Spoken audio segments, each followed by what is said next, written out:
Hello दोस्तों और स्वागत है। आज हम क्लास 10 के सबसे टचिंग और इम्पॉर्टेंट चैप्टर्स में से एक from the diary of Anne Frank को समझने वाले हैं। ये एक ऐसा वन शॉट एनालिसिस है जिसके बाद एग्जाम का कोई भी सवाल आपको मुश्किल नहीं लगेगा। कागज में लोगों से ज्यादा सब्र होता है। सोचिए, ये लाइन एक 13 साल की लड़की लिख रही है। मतलब, क्या कभी ऐसा महसूस हुआ है कि आपके आसपास तो बहुत लोग हैं लेकिन कोई ऐसा नहीं है जिससे आप अपने दिल की बात कह सकें? बस यही इस पूरी कहानी का दिल है। तो ये रहा हमारा आज का पूरा रोड मैप। हम एन और उसकी डायरी से शुरू करके एग्जाम में कैसे पूरे नंबर स्कोर करने हैं वहां तक जाएंगे। तो चलिए एक एक करके इन सभी पड़ावों को पार करते हैं। तो सबसे पहले ये समझते हैं कि आखिर एक 13 साल की लड़की को डायरी लिखने की जरूरत ही क्यों पड़ी। और इसके लिए हमें एन फ्रैंक को सिर्फ एक नाम की तरह नहीं बल्कि एक जीती जागती महसूस करने वाली लड़की की तरह देखना होगा। देखिए, एन के पास एक बहुत प्यार करने वाला परिवार था। मम्मी पापा, बड़ी बहन, लगभग 30 लोग थे जिन्हें वो दोस्त कह सकती थी।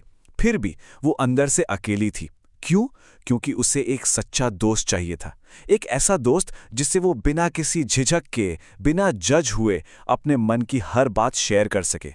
और यही फर्क है दोस्तों, जानने वालों और एक सच्चे दोस्त के बीच। और इसी सच्चे दोस्त की कमी को पूरा करने के लिए उसने अपनी डायरी को एक नाम दिया, किटी।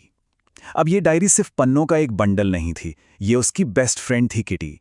ये एक बेजान चीज को एक साथी में बदलने जैसा था। और यही बात इस चैप्टर को समझने के लिए बहुत बहुत जरूरी है। चलिए अब आते हैं इस चैप्टर के सबसे मजेदार और फेमस किस्से पर। यह कहानी है एक स्टूडेंट और उसके टीचर के बीच हुई एक, कह सकते हैं, दिमागी जंग की। तो एन के जो मैथ्स के टीचर थे, मिस्टर कीसिंग, वो एन के बहुत ज़्यादा बातें करने से हमेशा परेशान रहते थे। वो थोड़े पुराने ख्यालों के, बड़े डिसिप्लिन वाले टीचर थे और उन्हें लगता था कि एन की बातों से पूरी क्लास डिस्टर्ब होती है। तो मिस्टर कीसिंग ने उसे सजा के तौर पर एक के बाद एक 3 एस्सेज लिखने को दिए। पहला, अ चैटरबॉक्स मतलब बातूनी। दूसरा, एन इनकॉरिजिबल चैटरबॉक्स मतलब एक ऐसी बातूनी जिसे सुधारा ही नहीं जा सकता। लेकिन एन ने इन सजाओं को एक मौके की तरह इस्तेमाल किया। तीसरी बार जब सजा मिली तो उसने एक इतनी शानदार और मजेदार कविता लिख दी कि मिस्टर कीसिंग भी अपनी हंसी रोक नहीं पाए। और जानते नतीजा क्या हुआ? उसके बाद मिस्टर कीसिंग ने उसे कभी बात करने के लिए टोका ही नहीं। अब ये जो किस्सा है ना, ये हमें एन के कैरेक्टर के बारे में बहुत कुछ बताता है। और एग्जाम में जो कैरेक्टर स्केच का सवाल आता है, उसके लिए ये पॉइंट्स एकदम परफेक्ट हैं। देखिए, एन कितनी इंटेलिजेंट और विटी थी। उसने अपनी सजा को ही अपनी राइटिंग स्किल दिखाने का मौका बना लिया। वो ऑनेस्ट थी, इसीलिए उसने अपने अकेलेपन के बारे में खुलकर लिखा। और उसका ह्यूमरस अंदाज वो तो कमाल का था। उसने डांट को भी एक मजेदार सिचुएशन में बदल दिया। अच्छा, अब सिर्फ एन के कैरेक्टर से आगे बढ़ते हैं और इस कहानी में छिपे कुछ गहरे मतलब यानी थीम्स को समझते हैं। ये थीम्स लॉन्ग आंसर क्वेश्चंस के लिए बेहद जरूरी हैं। ये कहानी हमें सिखाती है कि किशोरावस्था यानी एडोलेसेंस में अकेलापन कितना आम है। यह हमें राइटिंग के जरिए खुद को एक्सप्रेस करने की ताकत बताती है।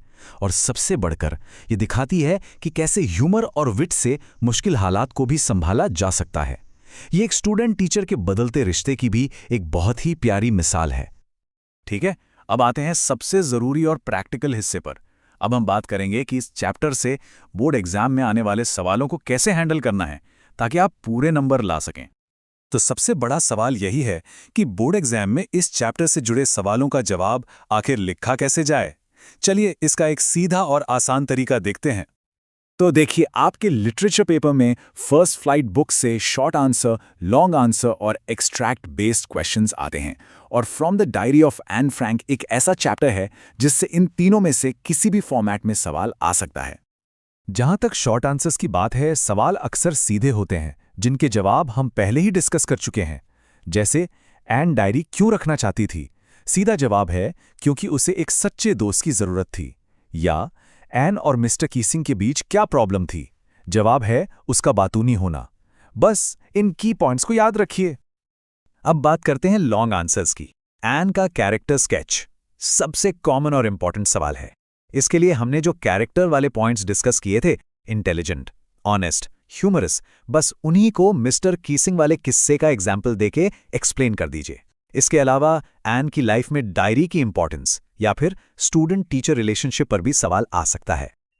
और अब सब कुछ खत्म करने से पहले चलिए एक बहुत ही तेज, एक सुपर क्विक रिकैप करते हैं। इसे आप एक तरह का मेमोरी कैप्सूल समझ सकते हैं, जो आपको एग्जाम के टाइम सब कुछ याद दिलाएगा।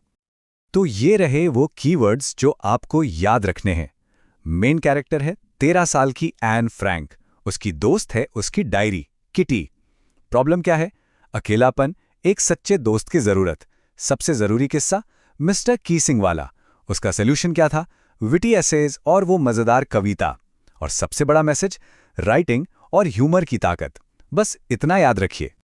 जैसे एन ने अपने शब्दों का इस्तेमाल करके एक सजा को जीत में बदल दिया था, ठीक उसी तरह आप भी अपने शब्दों का, अपने जवाबों का सही इस्तेमाल करके अपने एग्जाम्स में शानदार परफॉर्म कर सकते हैं। याद रखिए, आपकी आवाज, आपके विचार मायने रखते हैं। All the very best.